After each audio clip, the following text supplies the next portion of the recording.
வெளிநாட்டுக்கு வேலைக்கு வரணும்னு ஆசைப்பட்டவங்க வந்தவங்க இப்போ புதுசாக வந்துட்டு ஒரு 6 மாதம் வேலை செய்கிறவங்க இவங்களுக்கெல்லாம் நான் ஒன்று சொல்லிக்கிறேன்.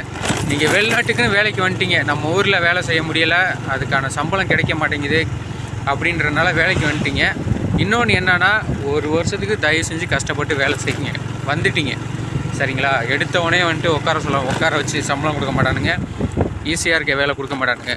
தயவு செஞ்சு வீட்டு கஷ்டத்தையும் அப்புறம் என்ன சொல்கிறது, ஊரில் உள்ள பிரச்சனையும் மனசில் வச்சுட்டு ஒரு வருஷம் கஷ்டப்பட்டுட்டு எந்த நாட்டுக்கு போகிறீங்களோ அந்த நாட்டோட லாங்குவேஜை கற்றுக்கிட்டு அதுக்கப்புறம் நீங்கள் வேலை செஞ்சீங்கன்னா உண்மையிலேயே வந்துட்டு உங்களுக்கு ஊருக்கு போக கூட தோணாதுங்க. உண்மையாக சீரியஸாக சொல்கிறேன். எனக்கெல்லாம் ஸ்டார்டிங்கில் வந்த 3 மாதத்தில் ஓடி போயிடணும் அப்படின்னு தான் தோணுச்சு. ஊரை பக்கம் ஏதாவது பண்ணினாச்சும் அங்கே நான் பண்ணி பிச்சை எடுத்துனாச்சும் பொழைச்சிக்கிறேன் அப்படின்னு. பட் அந்த மாதிரி நினச்சேன்னா இன்றைக்கி எனக்கு இந்த வேலை கிடச்சிருந்துருக்காது. என்னோடய அனுபவத்தில் சொல்கிறேன். வேலைக்கு வந்துட்டிங்கன்னா வேலை